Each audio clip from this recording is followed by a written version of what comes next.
교과서 54쪽, 다음은 대한민국 임시정부의 활동에 대해서 알아보도록 하겠습니다. 대한민국 임시정부의 활동을 알아보기에 앞서서 대한민국 임시정부의 전체적인 어떤 큰 역사를 한번 살펴보도록 하겠습니다. 1919년 3.1운동을 계기로 상하이에 수립된 대한민국 임시정부는 1932년까지 상하이에서 활동을 하다가 1932년 부득이한 사정으로 상하이를 떠나 8년간의 긴 이동 생활을 하게 됩니다. 1940년 중국 정부가 마련해준 중국 내륙의 충칭이라는 도시에 새로 자리를 잡고 재정비를 하게 되는데 이곳에서 바로 1945년 광복을 맞이하게 되는 것입니다.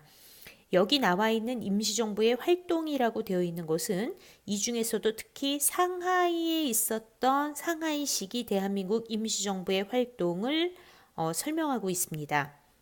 상하이에서도 처음에는 아주 희망에 부풀어 열정적인 초기 활동을 전개해 나가게 됩니다. 그렇지만 얼마 못 있어 임시정부는 위기에 봉착을 하게 되고 결국 이 위기를 극복하기 위해 중요한 회의가 하나 열리게 되는데 이 회의를 국민대표회의라고 합니다.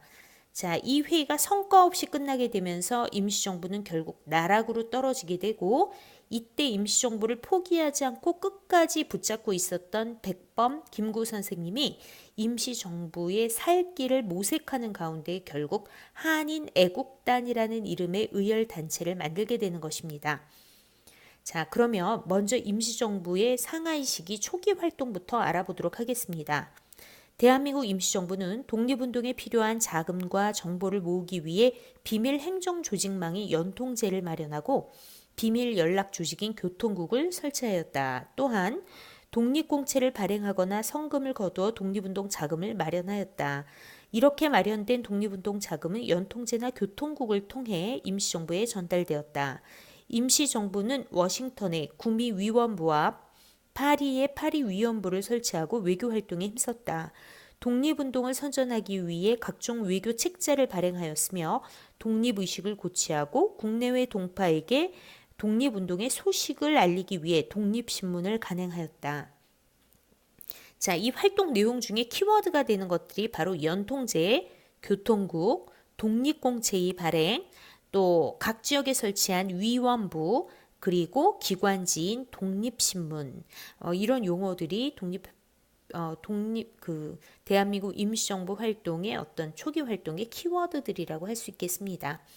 이 중에 연통제라고 하는 거 매우 중요합니다. 이 연통제는 대한민국 임시정부가 비록 임시정부이지만 정말 제대로 정부 역할을 하기 위해서는 우리 국민이 원한다면 정부와 연결될 수 있는 그런 조직이 필요했습니다. 이 비밀 행정 조직망을 만들게 되는데 이것을 연통제라고 얘기합니다. 또 정보 조직을 두게 되는데 이것을 교통국이라고 하고요. 자, 임시정부가 정부지만 그럼에도 불구하고 세금을 걷질 못해요. 엄청나게 많은 돈이 필요하죠. 독립운동을 하기 위해서.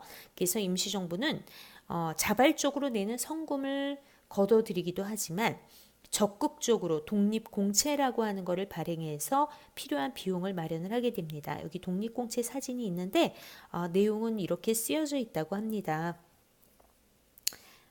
이것은 우리가 독립을 쟁취한 다음에 현금 얼마로 교환해 주겠다. 자, 당시 상황에서 우리가 독립을 쟁취한다는 거 이런 건 참 요원한 일이었죠. 그럼에도 불구하고 오직 애국심, 나라를 다시 살리겠다고 하는 그 애국심으로 많은 사람들이 독립공채를 사주었다고 합니다. 자, 임시정부는 상하이에 자리를 잡았을 때 외교 활동에 초점을 두었었죠.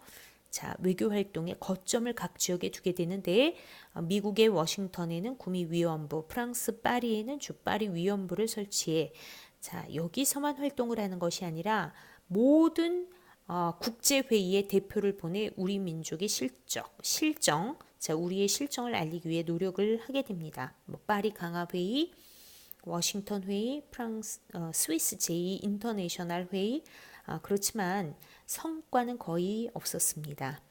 또 임시정부는 기관지로 독립신문이라는 이름의 신문을 발행하게 됩니다.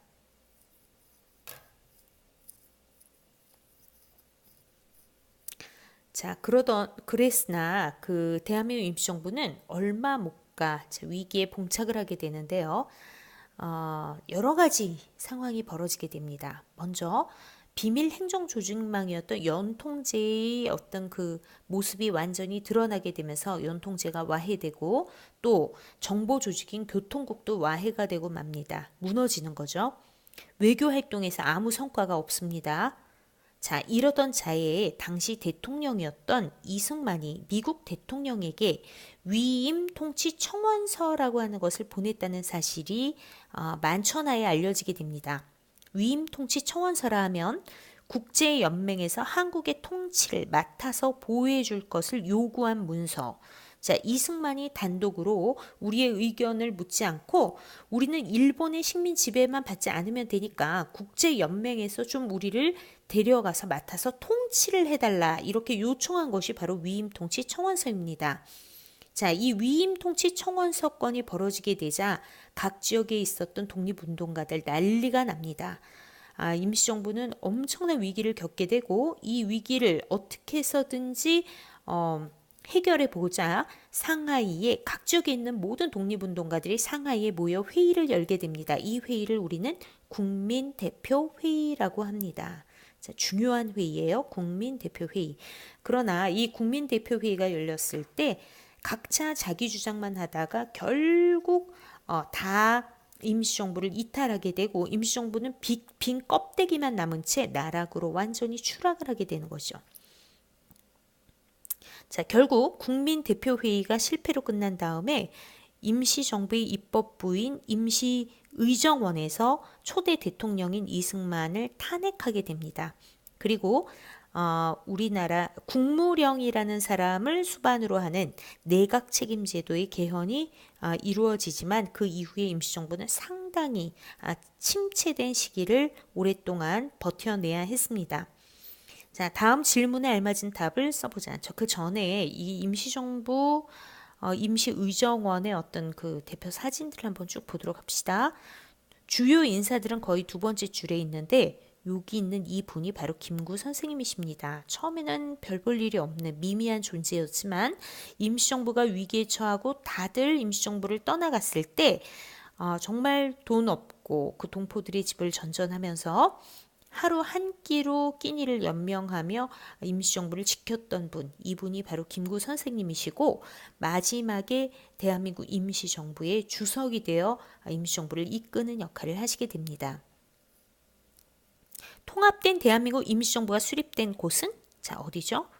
대한민국 임시정부가 독립운동에 필요한 자금과 정보를 모으기에 만든 비밀 행정조직망. 자, 이응, 티읕, 즈읒. 자, 아시죠? 임시정부의 위치와 독립운동의 방향을 둘러싸고 일어난 논쟁을 해결하기 위해 1923년에 열린 회의. 그러니까 위기를 극복하기 위해 1924년에 연 회의. 이름? 자, 여기까지 대한민국 임시정부를 마치도록 하겠습니다. 수고 많으셨습니다.